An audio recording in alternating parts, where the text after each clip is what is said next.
오늘은 나를 친구로 부르신 예수님이라는 제목으로 말씀을 증거하도록 하겠습니다. 여러분은 친구라는 단어를 들으면 어떤 생각이 듭니까? 옆에 앉아 계신 분들이 친구인가요? 친구끼리 앉은 분도 계시고, 네, 부부끼리 앉은 분도 계시고, 모르는 사람 옆에서 앉아 있는 사람도 있을 것이고, 친구라는 단어 참 듣기 좋은 단어이죠. 마음이 편해지는 단어이기도 하고요. 또 저랑 비슷한 세대가 있다면 영화 친구가 생각이 나죠. 나랑 같은 세대인가 봐. 공감을 너무 많이 하고 있는데. 2001년도에 나왔던 영화 친구. 그때 대학생들이건 중고등학생이건 지나가면 그 친구에 나온 대사 따라하느라 바빴어요. 저도 대학 말미였는데 그때 친구들이랑 맨날 그 영화에 나오는 대사 따라했던 그 기억이 생생합니다. 지금도 그 대학 친구들 만나면 그 대사를 지금까지 따라합니다. 친구 아이가, 친구 사이에 미안한 거 없다 아이가, 이런 말. 그 영화 대사를 하도 많이 따라했던 그런 기억이 납니다.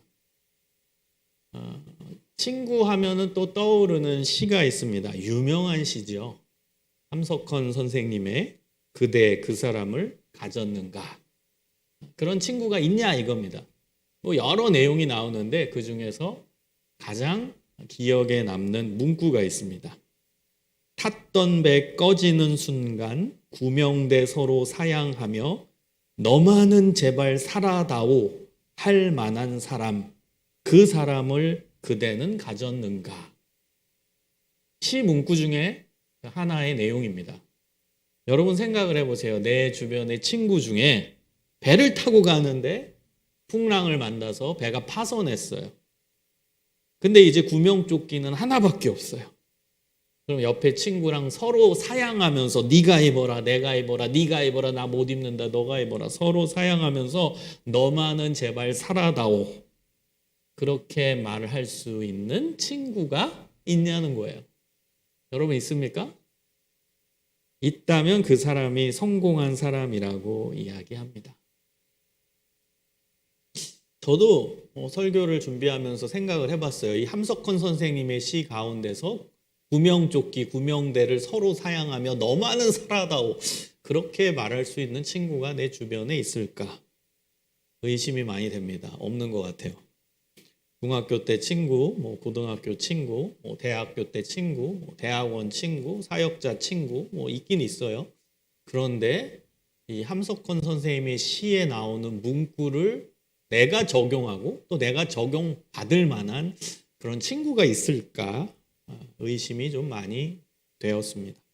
중학교 때 친구는 심심할 때 연락하는 것 같고 고등학교 친구는 가끔 힘들 때 연락하는 것 같고 대학교 대학원 친구는 같은 분야를 걸어가고 있기 때문에 일과 관련된 일이 발생했을 때 그때 연락하는 것 같고 진짜 목숨을 내놓을 만큼 소중한 친구가 내 곁에 있을까? 그런 생각을 저도 설교를 짜면서 생각해 보았습니다. 여러분 오늘 본문을 보면은 정말 놀라운 말씀이 나오죠. 오늘 본문은 요한복음 15장인데요. 사실은 요한복음 13장부터 17장까지 연결되는 내용입니다. 예수님께서 체포되어 십자가에 못 박히시기 전에 마지막으로 제자들을 모아두고 고별 설교를 하시는 내용입니다. 여러분 요한복음에서 제일 중요한 장이 요한복음 13장부터 17장까지입니다. 이 부분은 오늘 집에 가셔서 꼭 묵상을 해보시기 바랍니다. 요한복음의 가장 중요한 핵심, 예수님의 고별 설교입니다. 마지막 제자들을 앞에 두고선 설교하는 내용이에요.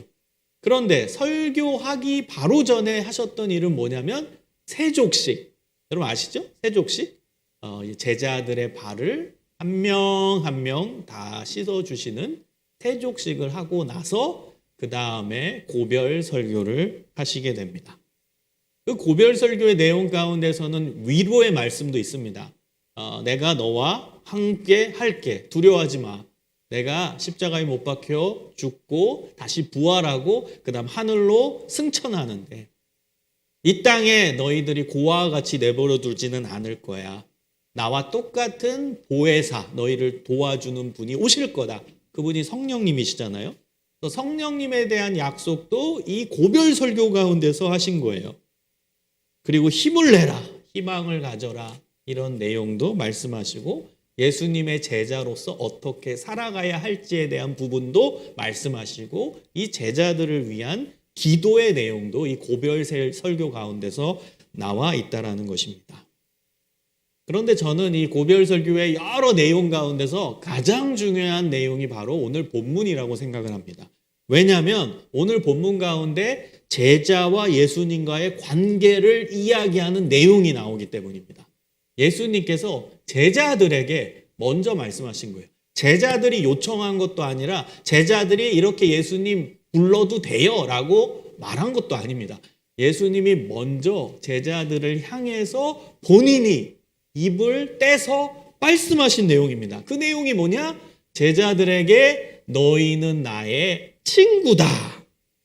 이렇게 말씀하신. 베드로 같은 수제자가 예수님 이제 친구 먹어도 돼요가 아니에요. 저희 친구로 삼아주시면 안 돼요라고 부탁하고 요청한 것도 아니에요. 예수님이 친히 본인의 입을 떼서 제자들을 향해서 먼저 말씀하신 겁니다. 너희는 나의 친구다. 여러분 이거는요 어마어마하게 놀라운 말씀이에요. 성경에서 저는 제일 감동적인 구절이라고 생각해요. 우리는 조금 전에 찬양 가운데서도 주는 나의 친구, 주는 나의 친구, 예수님 나를 친구로 부르셨네. 기독교적인 그런 이제 상징과 내용 속에 이제 친구라는 단어를 많이 쓰다 보니까 이 너무나 익숙히 다가옵니다. 그러나 성경 시대로 돌아가 보면 이거는 익숙하기는커녕 어마어마하게 이상한 말씀이고 그리고 무서운 말씀이기도 합니다. 왜냐하면 성경 시대는 종의 제도가 있던 시대였습니다. 주인이 있었고요, 종이 있었습니다. 그리고 주인과 같은 존재가 이제 아카데믹 에어리어, 학문적 영역 안으로 들어오면은 스승님, 그 다음 종은 제자가 되는 거예요. 그런 시대적 배경 안에서 말씀하신 거기 때문에 상당히 두려운 이야기고 시대에 어찌 보면 시대 파괴적인 시대의 시스템을 체계를 바꾸는 엄청난 개혁적인 발언이기도 합니다. 그 시대적 상황에서는 주인이 있었고 종이 있었고 이게 학문적 영역에서는 스승님이고 제자예요. 어마어마한 수직 관계 속에 있었던 사회 문화입니다. 사회 시스템입니다. 무조건 종은 주인에게 복종해야만 했습니다. 주인과 같은 스승님이 계세요. 그러면 학생, 제자는 스승님께 무조건 복종해야만 하는 엄격한 질서 가운데 이루어진 사회가 성경시대 사회입니다.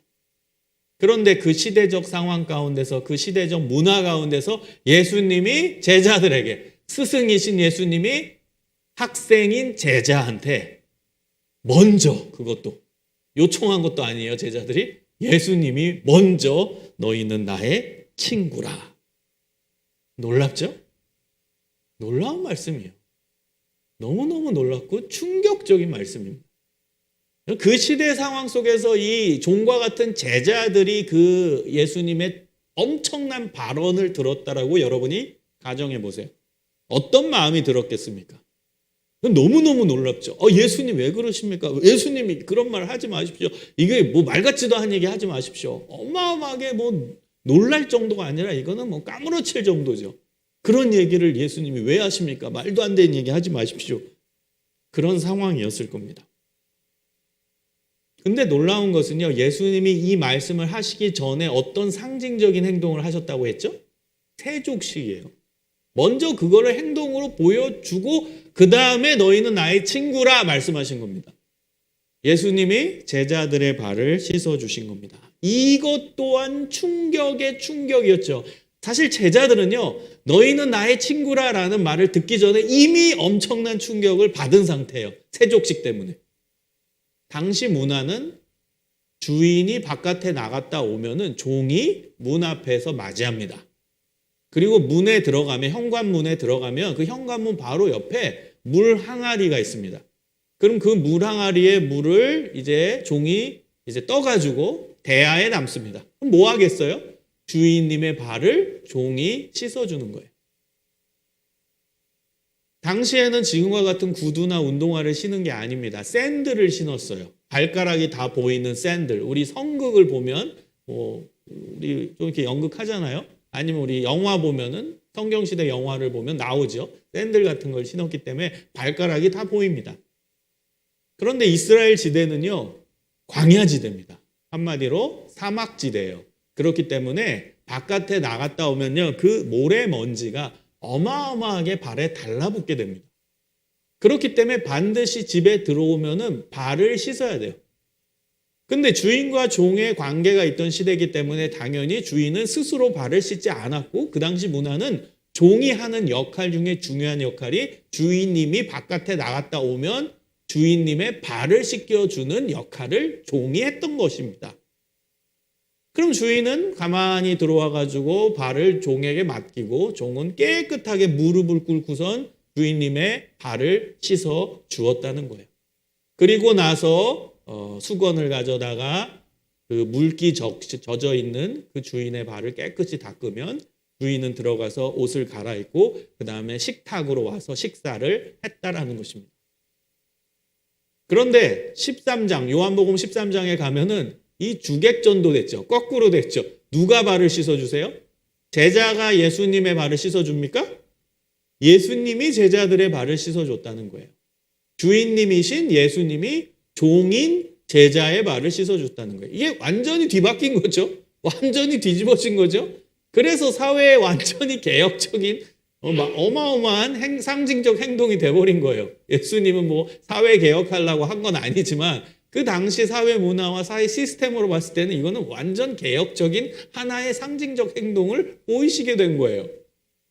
오히려 주인이 종의 발을 씻어주는, 무릎을 꿇고. 그러니 얼마나 제자들은 충격에 빠졌겠습니까?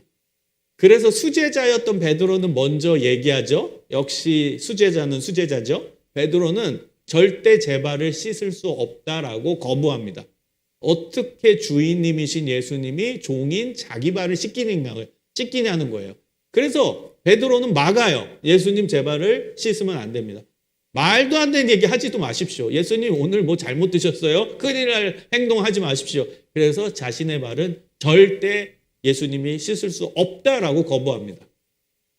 그러나 예수님이 설명을 다 하죠. 내가 너 발을 씻기지 않으면 너는 나와 아무 관계가 없다. 이런 말씀을 하시죠. 그러니까 이때 또 설레발인 이 베드로가 큰일 났구나. 이 내 발을 안 씻겨주시면 나랑 관계가 없다라는 거나 내가 수제자인데 명색이. 그럼 제 온몸도 씻겨주십시오. 막 이러고 이제 난리치게 되죠. 어쨌든 베드로는 처음에 예수님이 제자들의 발을 씻겨준다니까 거부합니다. 그건 당연한 거예요. 그 당시 문화에선 충격적인 일이기 때문입니다. 먼저 제자들은 첫 번째 충격을 깊이 받았어요. 그 세족식 장면을 통해. 근데 세족식 마치고 나서 설교를 하는 가운데서 너희는 나의 친구라. 이 또한 어마어마한 충격이었죠. 이미 세족식에서 예수님은 그 교육, 예수님이 제자들한테 너는 나의 친구라 말할 그 강의 내용을 행동으로 미리 보여주신 거예요. 내가 너의 친구야. 너랑 나랑은 이런 관계야. 이런 따뜻한 관계고 수평적인 관계야. 라는 걸 상징적으로 먼저 보여주시고 그 다음에 뒤에 말로써 너는 나의 친구라 라고 말씀하셨던 것이죠. 여러분, 예수님이 왜 우리의 친구일까요? 왜 예수님은 제자들을 향해서, 우리를 향해서 너희는 나의 친구야, 친구란다. 왜 말씀하셨을까요? 그 근거가 어떻게 될까요? 여러분, 오늘 본문 말씀을 한번 다시 보시기 바랍니다. 요한복음 15장 13절. 예수님이 우리의 친구 되신 이유입니다. 사람이 친구를 위하여 자기 목숨을 버리면 이보다 더 큰 사랑이 없나니. 내가 너희의 최고의 친구인 이유 하나만 들어줄게. 그 이유는 내가 너 대신 죽기 때문이다. 명확하죠? 사람이 자기 목숨을 친구를 위해 내어주는 겁니다. 친구를 위해서 자기가 대신 죽는 거예요. 그게 최고의 친구라는 거예요. 베스트 프렌드의 조건은 자기 목숨을 친구를 위해 희생한다는 거예요. 친구 대신해서 내가 죽겠다라는 거예요. 그런 친구가 있다면 그건 세계 최고의 베스트 프렌드라는 거예요. 맞죠? 아까 함석권 선생님의 시에서 나온 것처럼 구명조끼 하나 있는데 네가 살아야 돼. 나는 너가 사는 게 더 중요해. 난 죽어도 돼. 너의 인생이 더 귀하니까. 이런 친구가 있다면 이건 최고의 친구입니다. 예수님이 하신 말씀과 일맥상통하죠. 목숨을 버릴 정도까지 친구를 살린다? 그 친구는 최고의 친구죠. 그런데 놀랍게 예수님이 그렇게 하셨다는 거예요. 예수님이 십자가에서 우리 인간의 죄를 대신해서 죽으셨다는 거예요. 그러니까 예수님이 최고의 친구라는 거예요. 사람이 자기 목숨을 버리는 그 모습을 보인다면 그 친구는 최고의 친구인데, 나 예수가 십자가에서 인간의 죄를 대신해서 그 사람이 죽어야 되는데 그 사람을 대신해서 예수인 내가 죽는다는 거예요.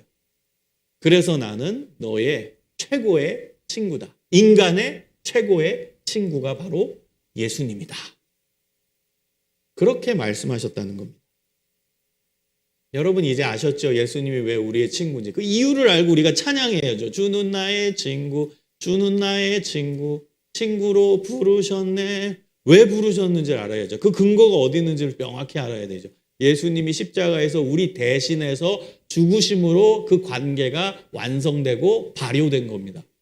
예수님이 나의 친구다. 그 시점, 예수님이 십자가에서 죽은 그 이후부터, 그 시점부터 여러분 법안이 발효되는 것처럼 예수님과 나와의 그 친구 관계가 시작이 된 거예요. 최고의 친구의 관계가 시작된 거예요. 여러분 감사하지 않나요? 예수님이? 저는 진짜 그래요. 제 친구들 아까 전에도 제가 얘기했지만 중학교 친구, 고등학교 친구, 대학교 친구, 대학원 친구, 사역자 친구, 누가 날 대신해서 죽을까? 누가 과연 나를 대신해서 목숨 걸고 죽을 사람이 있을까? 없어요. 솔직히 얘기하면 없어요. 제 인생 가운데 없어요. 제가 생각해 봤을 때. 물론 제가 진짜 죽을 똥 살똥 되면 나를 대신해서 죽을 수 있는 사람이 뭐 나올지도 모르겠죠. 그러나 제가 지금 머릿속으로 쥐어짜서 제 인간관계를 다 생각해 봤는데 아무도 없어요. 날 대신해서 죽을 수 있는 사람 없을 것 같아요. 정말 없어요. 그런데 예수님이 날 대신해서 죽으셨잖아요, 이미. 나의 죄를 대신해서 내가 죽어야 되는 십자가인데, 내가 죄인이기 때문에 내가 죽어야 되는데 예수님이 나를 대신해서 죽으신 거잖아요. 그게 예수님의 구속 사건입니다. 십자가 사건의 의미입니다. 내가 죽어야 되는 십자가인데, 내가 매달려야 되는 십자가인데 예수님이 대신 매달리신 십자가, 예수님이 나 대신 죽으신 십자가, 그게 대속이에요. 대신 속해 주셨다. 나 대신 죽으셨다. 이 의미입니다. 그게 예수님이 우리를 위해서 하신 일이죠. 최고의 친구로서 우리에게 베풀어 주신 은혜이죠. 자기 목숨을 걸고선 우리를 살린 건데, 나를 살린 건데.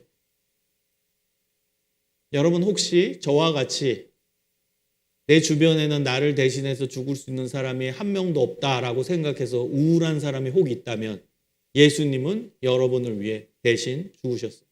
우울하지 마세요. 예수님이 우리의 최고의 친구이십니다. 그거면 된 거 아니에요? 예수님이 우리의 최고의 친구, 그래서 나를 위해 대신 죽으셨다? 그럼 된 거 아니에요? 그럼 된 거죠. 예수님이 나를 위해 죽으셨는데 그럼 됐죠 뭐. 최고의 예수님, 하나님이신 예수님이 나를 위해 죽으셨는데 그거면 된 거죠. 그럼 내 인생 성공한 거 아닌가요? 그런 친구가 한 명이라도 있다면 인생 성공했다고 이야기하는데, 나에겐 예수님이 있다면 그럼 내 인생 성공한 거죠. 여러분 인생 성공한 것이죠. 사랑하는 여러분, 예수님께서 오늘 제자들에게 또 우리에게 너희는 나의 친구라, 그 친구 되시기 위해 예수님은 이 땅에 오신 거거든요. 내가 너희들의 죄를 대신해서 내가 죽을 거다. 그걸 위해 내가 왔다. 내가 너희를 친구로 삼기 위해 이 땅에 왔다. 이것이 성찬절의 의미입니다. 그리고 예수님은 우리에게 친구로서 부탁을 하십니다. 여러분, 친구니까 부탁할 수 있죠? 친구한테 우리 부탁하잖아요. 뭐 여러분 전화해가지고 친구한테 야 뭐 하자 뭐 저 뭐 하자 뭐 심지어 뭐 돈 빌리는 사람도 있고 부탁하잖아요. 친구니까 가능한 거예요. 친구니까. 자, 예수님도 우리에게 친구로서 부탁하십니다. 그 부탁의 내용 첫 번째는 예수님의 사랑을 삶 속에서 보여달라, 이런 부탁을 합니다. 왜? 친구니까. 친구 아이가. 친구니까 해달라. 예수님이 우리에게 부탁하십니다. 14절에 보면 너희는 내가 명하는 대로 행하면 곧 나의 친구라. 명하는 대로 행하면 나의 친구야. 친구니까 좀 내가 원하는 것 좀 해줘. 그런데 내가 원하는 게 뭔 줄 아니? 그게 12절입니다. 내 계명은 곧 내가 너희를 사랑한 것 같이 너희도 서로 사랑하라 하는 이것이니라. 내가 너희들을 사랑한 것처럼 너희도 다른 사람을 사랑해줘. 친구로서 부탁할게. 이겁니다. 여러분, 예수님이 나의 최고의 친구시라면 그 친구의 부탁을 우리가 들어야겠죠. 그 첫 번째 부탁은 예수님이 우리를 사랑한 것처럼 우리도 다른 사람을 사랑하라입니다. 사랑하라. 여러분, 사랑이라는 단어가 너무 추상적이죠. 근데 기독교에서 말하는 사랑은 용서예요. 사랑은 이론이고 용서는 실천입니다. 그래서 그 사랑이라는 단어를 용서로 바꿔도 돼요. 예수님이 우리에게 보여주신 사랑의 핵심, 실천의 내용은 바로 용서이기 때문입니다. 그래서 사랑한다와 용서한다는 같은 선상에 있고 같은 개념으로 보시면 돼요. 사랑하라? 그게 너무 추상적이에요. 그럼 용서하라로 바꾸세요. 예수님이 우리를 용서한 것처럼 너희도 서로 용서하라. 이것이 친구로서 예수님이 우리에게 부탁하시는 내용입니다. 용서 어렵죠? 숨이 막히죠? 실천적 과제 하나 드릴까요? 한번 10초 동안에 내가 진짜 나를 힘들게 하는 사람 한 명만 떠올리세요. 그 사람이 집에 있을 수도 있어요. 직장 안에 있을 수 있어요. 학교 안에 있을 수 있어요. 나를 진짜 짜증나게 하는, 너무 성가시게 하는 사람, 정말 숨 막히게 하는 사람, 열받게 하는 사람 한 명을 떠올려 보세요. 너무 많은가? 한 명이 아니라? 한번 떠올려 보세요. 그 사람을 용서하라는 거예요. 그 사람. 그게 예수님이 우리한테 친구로서 부탁하시는 내용이에요. 분명히 있어요. 저도 있어요. 그 사람 떠올려 보세요. 그 사람을 용서하라는 거예요. 여러분, 용서가 뭔지 아세요? 용서는요, 다른 사람, 상대방이 어떤 일을 했어도 그 사람을 받아들이겠다는 지속적인 약속이다. 저는 이게 기독교 용서라고 봅니다. 상대방이 어떤 일을 했어도 그 사람을 받아들이겠다라는 지속적인 약속. 지금 설교를 들었으니까 이제 용서해야지. 일시적인, 감정적인 용서가 아니라는 거예요. 갑자기 은혜 받아가지고 이제 용서할 마음이 생겼어. 그래가지고 그 사람한테 전화해서 뭐 어쩌고 저쩌고 해서 용서를 실천했다고 해보세요. 그리고 나서 3일 후에 다시 옛날로 돌아가. 그 인간 내가 무슨 용서냐. 또 이 분노가 스물스물 속에서 올라와. 용서 취소. 무슨 용서야. 저런 나쁜 인간이랑. 여러분, 그거는 용서라고 볼 수가 없다라는 거예요. 일시적이고 순간적이고 감정적인 약속이 아닙니다. 용서는 지속적인, 계속 유효한 약속. 이게 용서입니다. 여러분, 그 용서를 실천할 수 있어야 예수님이 우리를 용서하신 것, 그거를 진짜 실천하는 내용이 되는 것입니다. 여러분, 만약에 예수님이 우리를 용서하셨어요. 십자가상에서 우리를 대신해서 십자가를 지시면서 자기 몸을 희생하시면서 우리를 용서하셨어요. 그런데 예수님의 용서조차 만약에 일시적이고 감정적이고 충동적이라면 어떡하겠어요? 예수님 십자가에서 내가 인류를 위해 이제 죽겠다, 죽었어요. 그리고 부활하셨어요. 아이고 억울해, 내가 저런 인간들을 위해 내가 죽었다고. 진짜 짜증나네. 예수님이 그런다고 해보세요.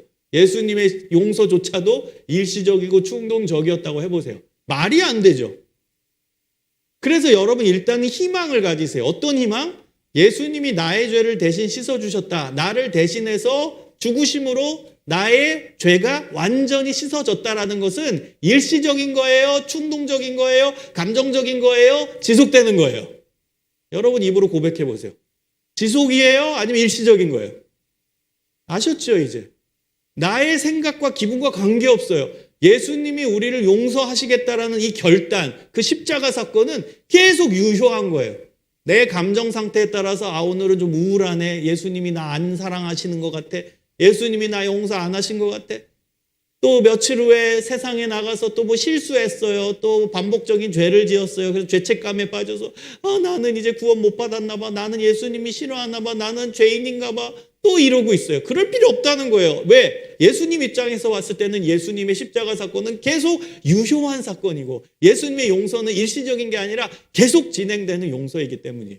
그게 진짜 용서예요. 예수님이 우리에게 보여주신 용서. 그래서 그 부분은 여러분 명확하게 인식하고 희망을 가지세요. 예수님이 나를 용서해 주셨다? 그 일시적인 거 아니에요.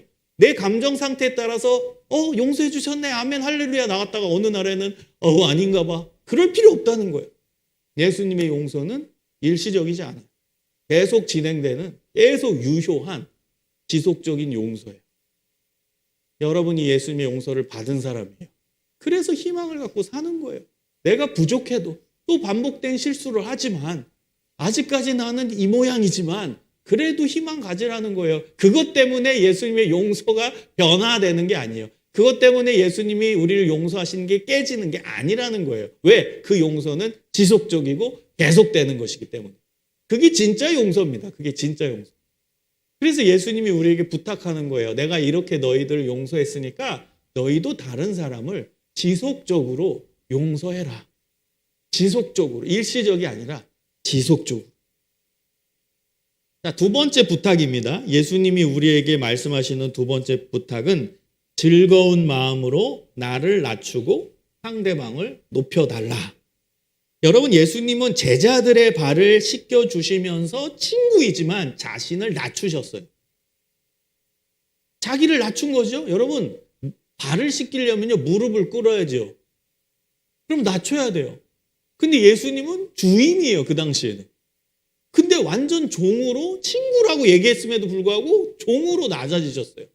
완전히 저자세로. 완전히 낮춰진 겁니다. 반대로 얘기하면 제자들을 높여주셨어요. 그게 예수님이 제자들에게 하신 행동이었어요. 여러분, 만약에 예수님이 이렇게 하셨는데 억지로 하셨다. 저 제자들 진짜 말 안 듣는 제자들 내가 한번 이벤트를 보여주겠다. 여러분, 예수님이 그런 마음으로 하셨을까요? 내가 한번 이벤트 보여주기 위해 하기 싫지만 무릎 꿇고 그 다음에 겸손한 척하는 이벤트였을까요? 여러분, 예수님의 삶이 증명합니다. 예수님의 삶 자체가 겸손이었어요. 예수님의 삶 자체가 겸손이었다고요. 그래서 예수님의 세족식 사건은 절대 이벤트가 아니에요. 그거는 예수님의 그냥 인격에서 나온 거예요. 그분의 삶이 증명하는 거예요. 겸손한 삶, 그 삶에서 나온 인격의 행동이었어요. 예수님은 그게 좋은 거예요. 즐거워서 한 거예요. 제자들 사랑하니까 즐거워서, 즐거운 마음.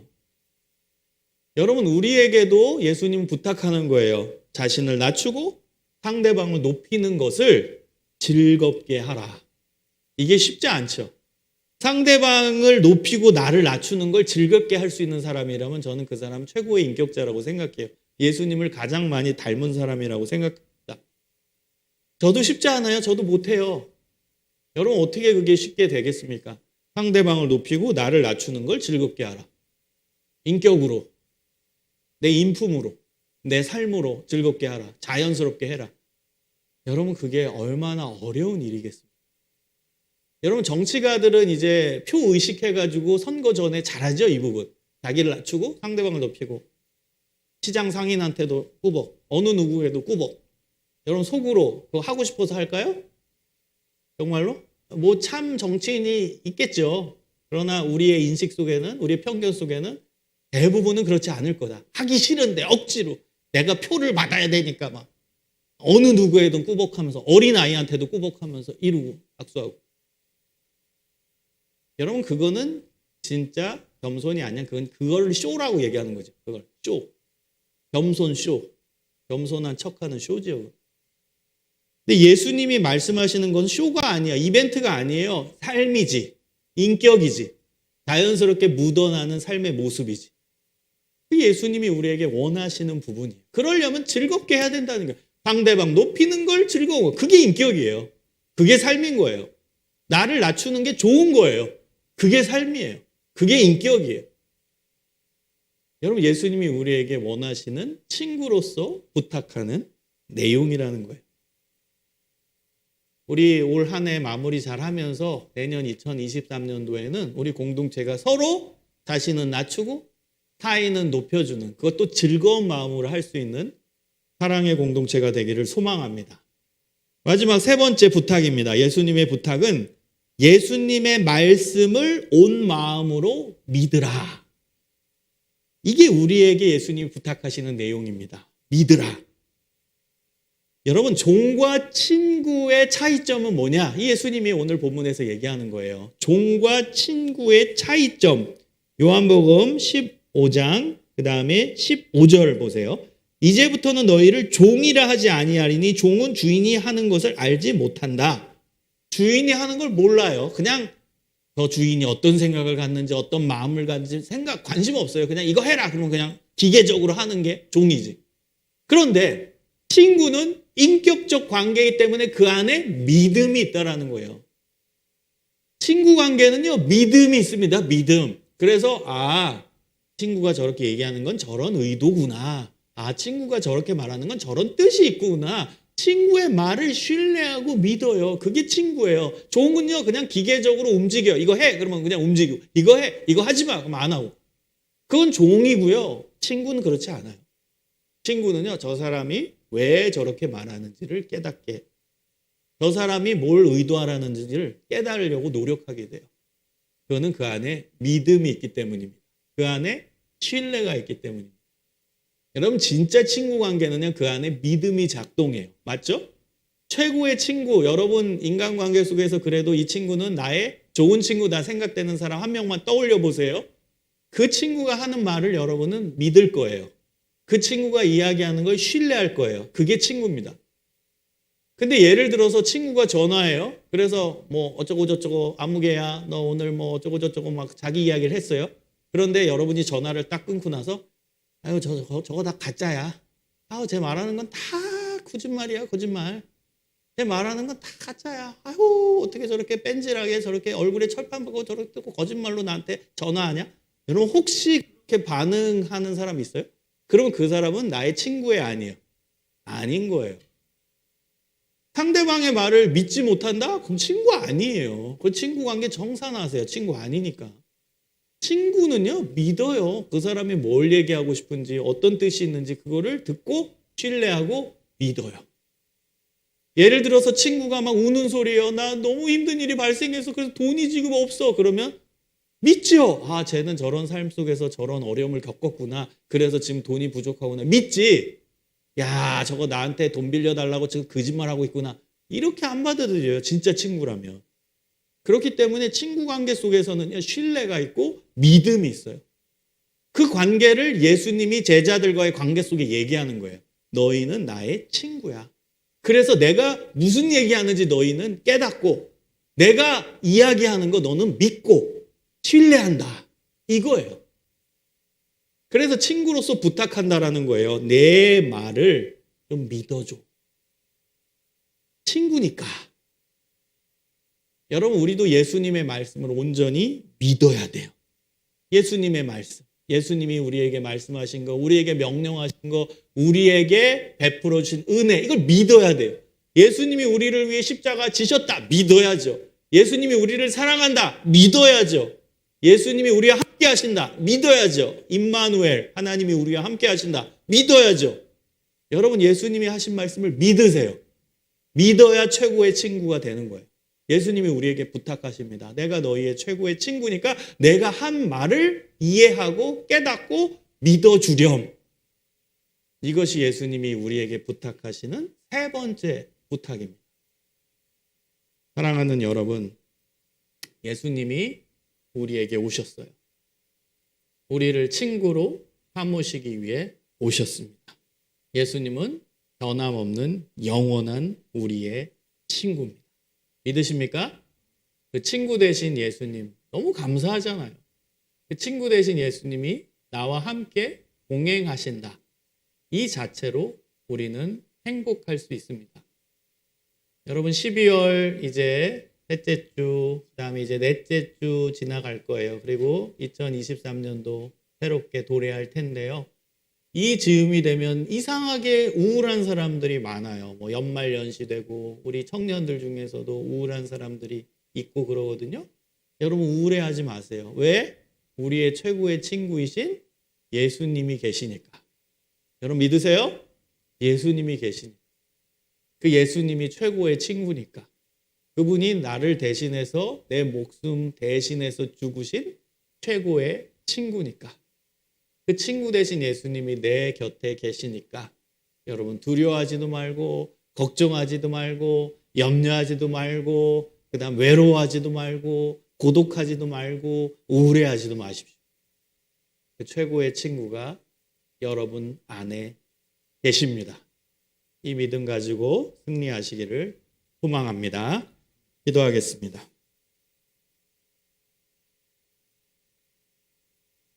오늘 말씀을 기억하면서 예수님 나의 최고의 친구이십니다.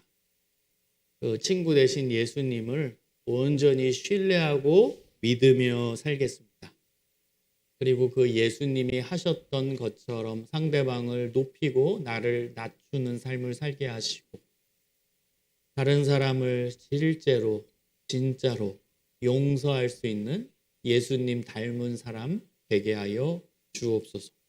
우리 다 같이 결단의 기도를 함께 드리겠습니다. 하나님 아버지 감사합니다. 우리의 죄를 용서하여 우리의 부족함을 십자가 앞에 내려놓사옵니다. 주님 용서하여 주옵소서. 하나님의 그 놀라우신 사랑을 제 마음에 담기를 소망합니다. 우리를 위해 오신 예수님의 그 사랑을 붙들고 살아갈 수 있게 하여 주시옵소서. 참된 친구 되신 예수님을 의지하며 살아갈 수 있도록 인도하여 주옵소서. 우리는 부족한데 우리를 위해서 대신 희생하신 그 사랑을 기억합니다. 자기 몸을 버리신 예수 그리스도의 그 놀라우신 은혜의 사랑을 기억합니다. 아버지 하나님, 저희들의 죄가를 도말하여 주시고 하나님의 은혜로 채워주옵소서. 하나님의 놀라우신 사랑으로 채워주시고 하나님의 놀라우신 소망으로 채워주시고 하나님의 뜻 가운데 걸어갈 수 있도록 주님 인도하여 주옵소서. 하나님, 우리에게 말씀하신 그 부탁을 하나하나 실천하며 나아가기를 소망합니다. 예수님처럼 용서하는 삶을 살아가기를 원합니다. 다른 사람을 받아들이겠다라는 지속적인 약속인 용서를 실천하며 살아갈 수 있도록 주님 인도하여 주시옵소서. 하나님, 자기 자신을 즐거운 마음으로 낮추고 상대방을 높일 수 있는 예수님의 부탁을 듣는 참된 예수님의 친구 되기를 소망합니다. 하나님, 우리 자신은 부족합니다. 하나님의 은혜를 사모합니다. 예수님이 우리에게 말씀하신 내용 진짜로 예수님의 말씀을 믿고 신뢰하는 사람이 되라는 그 뜻을 붙들고 예수님의 말씀을 신뢰하고 예수님의 말씀을 듣고 예수님의 말씀을 의지하는 믿음의 사람 될 수 있도록 주님 인도하여 주옵소서. 항상 주님과 동행하며 주님과 함께하며 주님의 은혜 가운데 살아가는 믿음의 자녀들 될 수 있도록 주님 함께하여 주옵소서. 주님 은혜 베풀어 주시옵소서. 동행하여 주옵소서.